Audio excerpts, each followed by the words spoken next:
Good morning everyone. My name is Sauri Singh. I am in class 6. In today's activity topic will be find the location of India on Earth.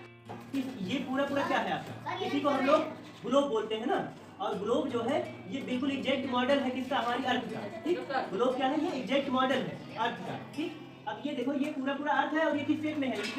Spherical shape में है। और spherical shape का अगर आधा कर दिया जाए, ठीक है, इसको आधा करेंगे तो ये हेमीस्फीयर बन जाता है। क्या है? देखो इधर एक पार्ट हेमीस्फीयर और एक पार्ट ये हेमीस्फीयर। ठीक, अब इसको हम लोग ऊपर वाले पार्ट को नॉर्थ हेमीस्फीयर बोलते हैं और नीचे वाले पार्ट को साउथ हेमीस्फीयर बोलते हैं। ठीक है, नॉर्थ हेमीस्फीयर और साउथ हेमीस्फीयर। ठीक, अब क्या करते हैं कि हमें अगर किसी जगह या प्लेस की अगर एग्जैक्ट लोकेशन बतानी हो तो उसके लिए हमें समझना है लॉन्गिट्यूड और लैटिट्यूड। ये क्या होते हैं? ये जो है काल्पनिक रेखाएं होती है, वो वास्तव में नहीं है। ठीक है, अभी पृथ्वी पे वास्तव में नहीं ड्रा की गई है, जिनको केवल एज्यूम किया गया है। ठीक है, कि जो है क्या किया गया है कि अगर आपसे कभी पूछा जाए कि लैटिट्यूड कितने हैं, तो लैटिट्यूड जो होते हैं वो हॉरिजॉन्टल क्या होते हैं? लाइंस होते हैं, हॉरिजॉन्टल। ठीक है, और इनकी संख्या कितनी होती है? 179 लैटिट्यूड जो है 179। वैसे लैटिट्यूड पॉइंट कितने होते हैं कोई पूछेगा आपसे तो 181 बोलना। आप लोगों को बताया कि इस जो ग्लोब है इसमें लैटिट्यूड और लॉन्गिट्यूड दो तरह की रेखाएं जो है वो होती हैं। तो आप ये देख रहे हो कि जो है लैटिट्यूड के बारे में जो बताया वो क्या है? ऐसे हॉरिजॉन्टल लाइन। ठीक है, हॉरिजॉन्टल लाइन। तो यहाँ आप लोगों को दिख रहा होगा कि ये जो बिल्कुल दो पार्ट में बिल्कुल बीच से गई है, जिसको हमने क्या बोला है? लैटिट्यूड है, लेकिन इसका नाम है इक्वेटर क्योंकि ये 0 डिग्री पे है। ठीक है, अब ये इसके बाद जो है ऊपर वाली फिर और ऐसे देख रहे हो ना कि ये पूरे वृत्त की तरह जो है सर्कल की तरह पूरा बिल्कुल एक रेखा गई हुई है। देख रहे हो ना, ये लैटिट्यूड है। ठीक है, समझ रहे हो ना, ये लैटिट्यूड है। और देख रहे हो कि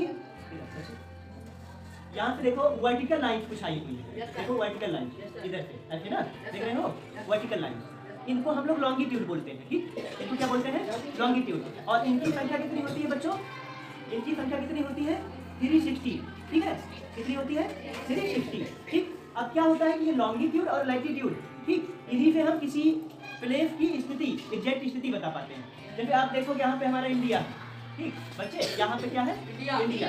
और इसको देखो इंडिया का जो ये बिल्कुल निचला पार्ट है ये तमिलनाडु वाला। ठीक, यहाँ पे देखो कोई एक रेखा जो है जो हॉरिजॉन्टल गई है जिसको हम लैटिट्यूड बोलते हैं, यहाँ पे एक रेखा होगी। ठीक, और फिर ये यहाँ पे ऊपर आ जाओ जो जम्मू कश्मीर या लद्दाख वाला पार्ट है, यहाँ पे एक रेखा होगी लैटिट्यूड वाली। तो आप बता सकते हो कि ये जिन लैटिट्यूड के बीच में है हमारा इंडिया, उस लैटिट्यूड के बारे में बताएंगे कि इंडिया जो है 6 डिग्री 4 मिनट से, ठीक, 37 डिग्री 6 मिनट के बीच में है। जो 6 डिग्री 4 मिनट वाली लैटिट्यूड है और 37 डिग्री 6 मिनट वाली लैटिट्यूड, इनके बीच में हमारा इंडिया जो है वो क्या करता है? हाँ, लोकेट करता है। ठीक है, और इसी तरीके से आप अभी इंडिया तो लैटिट्यूड के बीच में कितना है वो हमें पता चला। ऐसी लॉन्गिट्यूड में आप देखो ये जो गुजरात का सबसे लास्ट वाला एंड वाला पार्ट है और इधर जो है अरुणाचल प्रदेश। ठीक है, इधर का पार्ट, यहाँ भी देशांतर जिसको बोलते हैं आप लोग, लॉन्गिट्यूड को देशांतर बोलते हैं। यहाँ भी दो पार्ट में, यहाँ देशांतर में है। तो पूरा एरिया वाला पार्ट है, ये यहाँ का पूरा क्या है? ये वाला सब यहाँ तक, ये जो अरब सागर इसको क्या कर रहा है? डिवाइड कर रहा है ना। ये देखो ये लाल सागर बोलते हैं। और दूसरा जो है वो कौन सा है? अफ्रीका कॉन्टिनेंट है। ठीक है, ये देख रहे हो पूरा अफ्रीका कॉन्टिनेंट इतना है। ठीक, ये अफ्रीका कॉन्टिनेंट है। और ये ऊपर की तरफ देखोगे, देखो अभी हमने बताया कि ये एशिया है और ये जो छोटा सा पार्ट यहाँ पे ऊपर की तरफ दिख रहा है, यहाँ पे ये यूरोप का पार्ट है पूरा। देख रहे हो यूरोप, ये इतना पार्ट। ठीक, ये सब क्या है? रसिया का कुछ पार्ट मिला के, और ये सब क्या है? Europe continent. ठीक, क्या है आपका? साउथ अमेरिका कॉन्टिनेंट है। ठीक है, और ये नॉर्थ अमेरिका है। तो आप जो यूएसए के बारे में जानते हो वो यूएसए जो है ये है, यहाँ पे USA, United state of America, ये है यूएसए। ठीक, और ऊपर कनाडा है, यूएसए कनाडा। ठीक है, ठीक, और नीचे देख रहे हो ये वाला पार्ट, ये मैक्सिको, देख रहे हो?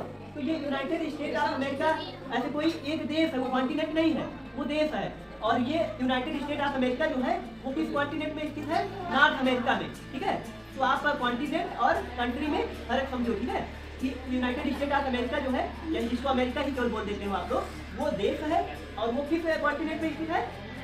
नॉर्थ अमेरिकन कॉन्टिनेंट में। ठीक है, और ये साउथ अमेरिका है। ठीक, ये क्या है?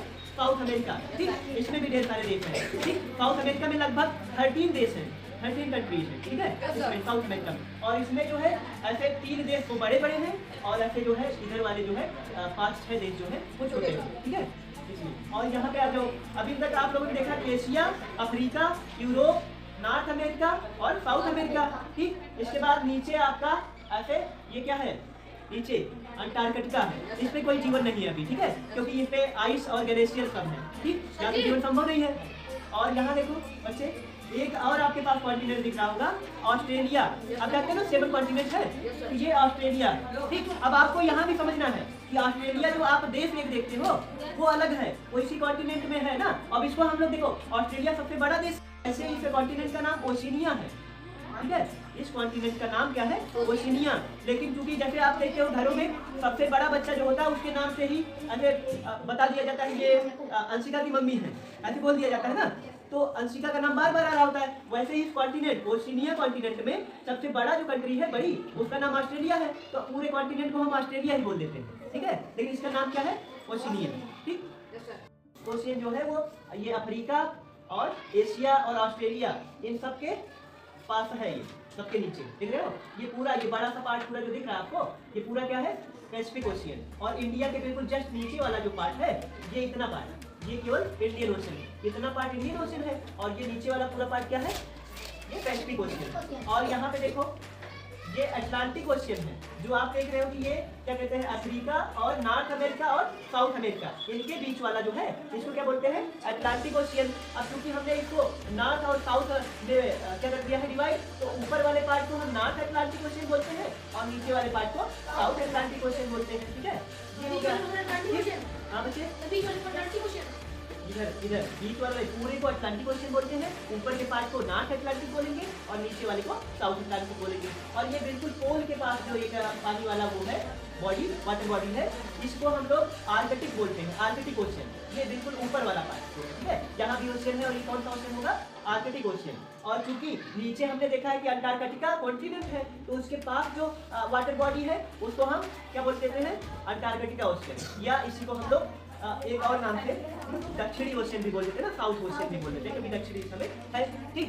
तो अब आप लोग सारे जो भी आपके पास ओशियन है उसके भी नाम पता चल गए ना। देखो हमें बताया ना, Indian ocean, Pacific ocean, Atlantic ocean और आर्कटिक ओशियन और साउथ ओशियन, या इसी को हम अंटार्कटिका ओशियन बोल देते हैं ना। तो बताओ कि इंडिया जो है वो कहाँ पे है और किस कॉन्टिनेंट में है? बताओ बच्चे, अंशिका कम दिया बच्चे। वो इंडियन ओशियन किधर है बच्चे? इंडियन ओशियन, इंडियन ओशियन यहाँ पे अगर आप नीचे जाओगे तो पैसिफिक ओशियन, और इंडिया के पास जो ये वाटर बॉडी है इसको क्या बोलते हैं? इंडियन ओशियन, ठीक है। ये अफ्रीकन कॉन्टिनेंट है पूरा, ठीक है।